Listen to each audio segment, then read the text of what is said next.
দর্শক, ওয়ার্ল্ড রহস্যের ভিডিওতে আজকে আমরা দেখাবো চুল নখ এর মতো চোখের ভ্রু বাড়ে না কেন। সম্পূর্ণ ভিডিওটি দেখার আগে ওয়ার্ল্ড রহস্য চ্যানেলে নতুন দর্শক হলে চ্যানেলটি সাবস্ক্রাইব করেন। চোখের ভ্রু বাড়ে না কেন?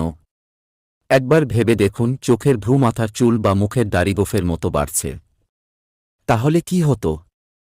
প্রতি মাসে বা সপ্তাহান্তে চোখের ভ্রু কাটতে সেলুনে যেতে হতো সবাইকে। কিন্তু আমাদের সৌভাগ্যই বলতে হবে, ভ্রু চুল বা দাড়ির মতো বাড়ে না। তাই নিয়মিত কাটতেও হয় না। হিসেবে দেখে গেছে, প্রতি মাসে মানুষের মাথার চুল প্রায় ৮ ইঞ্চি করে বাড়ে। এভাবে প্রতি বছর এক একটি চুল প্রায় ৬ ইঞ্চি বাড়তে পারে। গবেষণায় দেখা গেছে, চুলের বয়স বেশি হলে তার বৃদ্ধির পরিমাণও একসময় কমতে থাকে। মূলত কোষ বিভাজনই চুল বৃদ্ধির কারণ। নতুন কোষ তৈরি হয়ে তা চুলের গোড়ায় জায়গা করে নেয়। এভাবে চুল ক্রমান্বয়ে লম্বা হতে থাকে।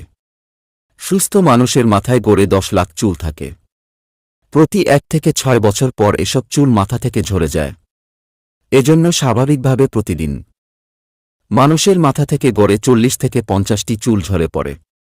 ঝরে যাওয়া এসব চুলের জায়গা দখল করে নতুন জন্মানো চুল। কিন্তু যাদের মাথায় আর নতুন চুল গজায় না, তাদের মাথায় টাক পড়তে দেখা যায়। মাথার চুলের জন্ম থেকে মৃত্যু পর্যন্ত বৃদ্ধির ৩টি পর্যায় রয়েছে। এ পর্যায়গুলোকে বলা হয় যথাক্রমে ক্যাটাজেন, অ্যানাজেন এবং টেলোজেন পর্যায়। ক্যাটাজেন হচ্ছে চুলের প্রথম পর্যায়। এ পর্যায়ে দেহকোষে নতুন চুল জন্মায়। এরপর শুরু হয় অ্যানাজেন পর্যায়। এ পর্যায়ে কোষ বিভাজন বন্ধ হয়ে যায়। সেই সঙ্গে বন্ধ হয়ে যায় চুলের বৃদ্ধি। যেমন আগেই বলেছি, মাথার চুলের অ্যানাজেন পর্যায় সাধারণত ২ থেকে ৬ বছর। শেষ বা টেলোজেন পর্যায়ে চুলের গোড়ায় সম্পূর্ণ নতুন চুল গজায় এবং পুরাতন চুল ঝরে পড়ে। মাথার চুলের চেয়ে চোখের ভ্রু ও পাপড়ি এবং হাত বা পায়ে চুল অনেক দ্রুত বেড়ে ওঠে। অর্থাৎ এসব এলাকার চুলের অ্যানাজেন বা বৃদ্ধি পর্যায় অনেক দ্রুত। মাত্র কয়েক মাসেই এসব চুল সম্পূর্ণ বৃদ্ধি পায়। তার পরপরই টেলোজেন পর্যায় শুরু হয়ে যায়। এ সময় নতুন ভ্রু পুরাতনের জায়গা দখল করতে থাকে। এ কারণে চোখের ভ্রু বা পাপড়ি দ্রুত পড়ে যায় এবং সেখানে নতুন চুল গজায়। তাই মাথার চুল অনেক বড় হলেও চোখের ভ্রু বা পাপড়ি বেশি বড় হতে দেখা যায় না।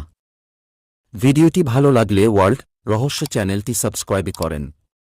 লাইক, শেয়ার এবং কমেন্ট করে আপনার গুরুত্বপূর্ণ মতামত জানিয়ে দেন। ধন্যবাদ সবাইকে।